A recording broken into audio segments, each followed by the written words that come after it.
Урматтуу Сапар Жумакадырович, урматтуу өкмөт мүчөлөрү, менин айтайын деген маселе мындайда. Сиздер бүгүнкү күндө так айтсаңыздар. Мисалыга, мына Өзбекстан менен бүгүнкү күндө чек ара маселебиз ачылып, каттоо жүрүп, мына картошкага аябай жакшы суроолор пайда болду да, туурабы, картошкалар жакшы кетип барды Өзбекстангачы. Ошондуктан силер тапшырма берсеңер, мисалга чоң алайга мынакей картошка жакшы болот. Нарынга, Ысык көл областында мисалга, ошол райондор мына картошка эккиле депчи. Чүй областына кант кызылча эккиле деп. Ушундай тапшырмаларды бер райондорго бөлүшүңөр керек. Себеби ошондо иш жүрүшөт да. Ошондо канча тонна эгиш керек, канча жерге эгиш керек, ушуларды бир айтып бербейсиздер ошондо дагычы. Урматтуу Зиядин Исламович, абдан туура айтасыз. Азыр ошол маселелер боюнча иш жүрүп атат. Мынакей дайраты кол жетектеп атат ошол иштерди. Буюрса мына сиз айткандай болуп эле жана районирование болуп атат. Ошону карап атышат азыр. Анан мына Өзбекстан мамлекети менен дагы абдан туура айтып кеттиңиз. Келип кетишти. Бир жума болуп калды. Сүйлөшүү жүрдү.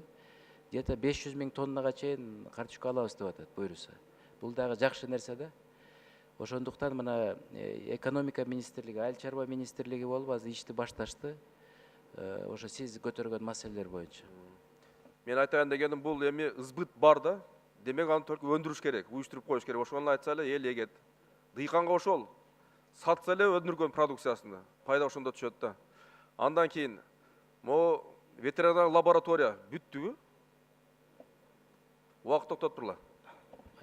Ветеринардык лабораториялардан 4 жаңы салынып бүттү. 4 лаборатория типовой. Кайсылар ошол айтып койсуңуз? Бул Баткен шаарында, Талас шаарында, Балыкчы, анан Каракол шаарында 4 бүтүп кабыл алынды.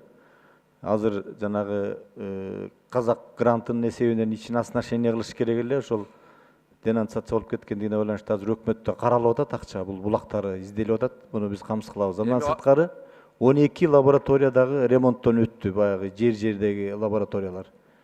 Оптимизация процесси бүттү. Азыр 19 лаборатория ошол Кыргызстандын территориясында турат да, азыр даяр болуп. Сиз айтсаңыз онда, ошол лабораториялар бүгүнкү күндө ошол жанагы чет жакка экспортко чыкканга эт азыктарыны, эттерге бүгүнкү толук бере алабы? 2 лаборатория бул улуттук статуска ээ, Бишкек менен Ош шаарында. Бул экөө бүткөн, бул экөө берип атат ушул мезгилде. Ал эми жанагы айтпадым, 17 лаборатория азыр ишин оснащение кылыш керек. Калган сырткы талаптардын баары ремонт, строительствосу бүттү. Анда айтсаңыз анда, Казакстанга, Россияга канча эт экспорттолуп чыкты? Азыр бир эле ишкана келген 2018 жылга чейин. Азыр 5 ишкана Россияга да, Казакстанга дагы экспорт кыла алат. Бул жанагы переработка, колбаса, сосиска, анан жана полуфабрикаттар, пельмен ушулар кетирип атат.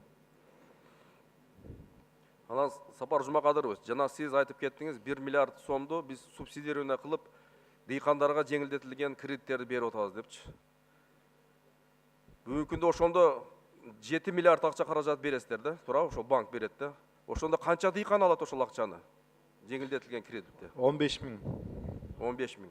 А Кыргызстан боюнча канча дыйкан чарба бар же дыйкан бар? 350 000 субъект бар. 350 000 жалпы. Көрдүңүзбү? Ал акчалар жетпейт, Сапар Жумакадырович. Ошондуктан ушул жерге бир 20 миллиард сом акча каражат таап туруп, салышыңар керек. Ошондо жанагы 1 миллиард субсидированиядан кетпейт. Өкмөттүн бюджетине дагы биз акчаны үнөмдөйт элек да. Мына айтып атабыз банктарчы, ал 99% кайтарымдуулугу бар депчи.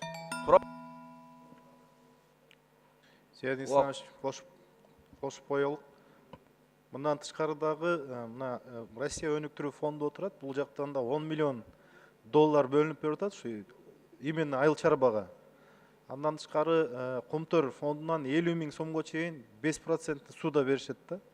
Анан жана айтылып кеткенде субсидированиянын булактар табылса дагы көтөрүп бул сумманы өйдө чыгарабыз деген ниет бар. Убакыт кошуп бериңиздер, жыйынтык болсун. Мен айтайын дегем, субсидированияны азайтышыбыз керек. Ал биз бюджетке жоготуп болуп атат 1 миллиард сом акча каражаты. Андан көрө жөн акча таап, аз пайызда кредиттерди беришибиз керек.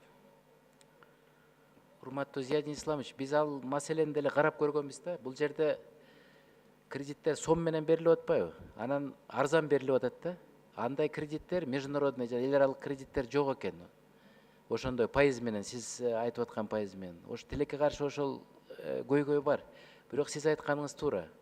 Ошондуктан биз өзүбүздүн ошо Кыргызстандын дыйкандарын колдоо үчүн ушул акчаларды таап берип атабыз да, дагы табабыз Кудай буйруса.